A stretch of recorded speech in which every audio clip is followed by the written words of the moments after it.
He's one of the stars of Minority Report that premiered 2 Mondays ago on Fox, airs every Monday at 9 Eastern Time. You can also catch him in Robert Rodriguez's From Dusk Till Dawn miniseries, currently airing Tuesdays, 9 p.m. on the El Rey Network. Good to see you, Hey, Wilmer you too, Valderrama. man. Thank you for having me. How are you, man? Good. Good. Nice to see you again, Good to see you. This Minority Report, you know, is it looks like a physically demanding role that you have. Yeah, they going on here. have me running a lot. I'm actually in the billboards. I'm running, running as well. Right. But no, it's been great, man. It's been great because we're doing some really cool practical stunts, which is very rare nowadays when it comes to high concept stuff. Right.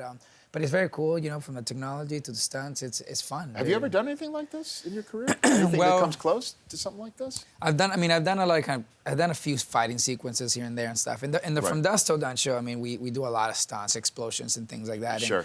And, this is just a whole different level, man. When you get into the Steven Spielberg universe, it's larger than life. You're talking, you know, visual effects and the future, you know. So it makes it really unique, and we're trying to kind of just reinvent what action looks like in the future, you know. So we have the sonic boom guns, which you just see right there, and it's different. It's very cool. Yeah. Were you a fan of the movie before all of this? Big time. I think all of us can say when we saw the movie back in 2002. You know, first of all, Tom Cruise was the coolest cop in the future ever, right? And but the gadgets. Be careful. Hold on a minute now. Jean-Claude Van Damme. Yes. Okay. I mean, You're right. don't mess with time comp fans, sir. Yes, Okay. I mean, completely. but I see where you're going. But I had to just. I kind of take it back. But you know, I think that movie redefined so much what we thought and what we saw technology eventually evolve. Yeah. Just 10 years after the movie, you know, we're doing the same thing that Tom Cruise was doing on our phones. So it's kind of fun to see that come to life. And Steven Spielberg does a fantastic job of predicting, you know, possibly going to be the tool of tomorrow. You know? But it's fun. But I was a huge fan of the movie and excited that. Eventually we could do the sequel and the continuation of that story on TV. Yeah, every Monday again on Fox at 9 Eastern Time. So which sport would you say you're the biggest fan of? Would you say UFC, MMA, hoops? What would you say you like the most? Well, I'm a sports fanatic, you know, but I think that I watch basketball a lot. Okay. I have a little obsession with MMA since back in the, Cam Shamrock and Tank Abbott days, and Gracie days. So I've been following MMA and the evolution of MMA for a long time. So I think UFC is something that I'm a huge fan of. I go to all the fights and, really, shout out to Dana White, who's a dear friend of mine. And, but for sure, I think that the mixed martial arts is something that I've kind of acquired. In a way, I kind of left boxing. I think boxing broke my heart so many times. Which one? Which broke your heart more than any? Some of the Oscar de la Hoya fights, where he, when he was the champion, when he was really the contender, there was a bunch of fights that he clearly won that were taken away from him because of the business. That's and boxing. To me, they're conspiracy, right? I mean, because I'm a conspiracy theorist, So for me, that started breaking my heart because you would root so much, you would see a certain fight, and then all of a sudden, that wasn't the outcome. But well, I mean, you get Floyd, the last Mayweather-Pacquiao fight. You find out that Pacquiao had a bum shoulder. Right. And then you find out that Floyd may have been on whatever the heck he was on to try and get through it.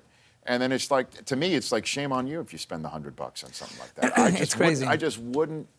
I wouldn't do it. Now, would I go to somebody's house if somebody who spent the $100? Sure. Absolutely. I'm not going to lie. And the free chips, you know what I'm saying? Oh, sure. Yeah, absolutely. If you throw that in, too. Yeah, but MMA, I feel, to me, is like such a short shot. Like, someone that gets knocked out, that someone clearly won, So for me, I feel And how like remarkable is it, here with Wilmer Valderrama here on the show, that a woman is basically the face of the sport right now?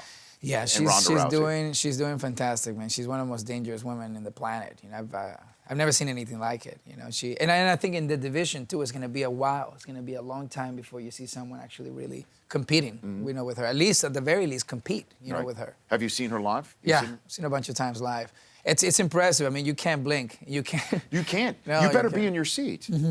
You better be in your seat. Absolutely. And there's a lot of people that get their phone out and eventually they're like, oh, I'm going to take a video, and then the knockout happens and then you literally decide through the phone because it happens so fast. Right, and then you make a vine out of it. Yeah. She's very smart because she finishes the fights just under 15 seconds, enough time for Twitter and Instagram to actually post natively. She understands how to get, how to get the fans in a millennial world. There's no doubt about that. And there's nobody left for her to fight.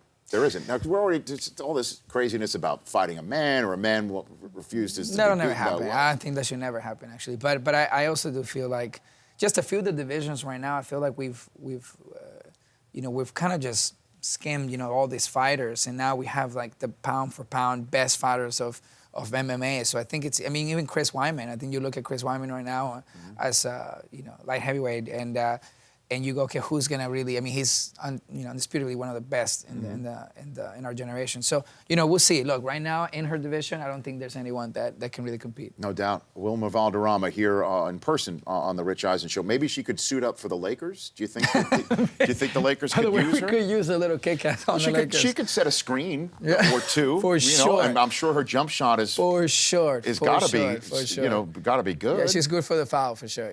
What do you make of Kobe's return from injury, and him basically saying that he doesn't know if he's going to retire yet? What do you make of all that? Well, look, I think that the last couple of years have been really tough. I mean, you have one of the players that, in my definition, one of the best players of all time, and all of a sudden you have someone that outscores his own team, the entire team, like literally combined, all the points combined. He outscores the entire team, and then somehow he can't get the win. That's gotta be rough on your spirit, you know what I mean? And I think that, the injuries, every time he comes down from an injury, he does something spectacular. You're like, whoa, how does he do it, But I think it's getting to that place where, like, how long is this team gonna take to actually get to a championship team? And how many years does he have to really give it that 110%? And then right after that, the other thing that's also worth talking about is, what is his position after this in the Lakers? And I think that, at some point, I think he probably, I think coach is a very good transition for him. I don't know, because all the Hall of Famers that I've been around, that I've been fortunate enough to be around in football, Right. They don't suffer fools very gladly. And coaching, you need to understand in many ways that not everybody has that. They understand, Hall of Famers understand everybody has the same physical attributes, but it's very difficult for them to understand why that athlete doesn't have the same want to and fire within that makes somebody a different person from a Hall of Famer. That's why you don't see too many Hall of Fame athletes transition into that leadership role. Yeah. I don't know, because if somebody comes on Kobe's team and is just happy to be there, or doesn't try as hard in the fourth quarter, can't dig deep, that'll be tough for Kobe to coach that person.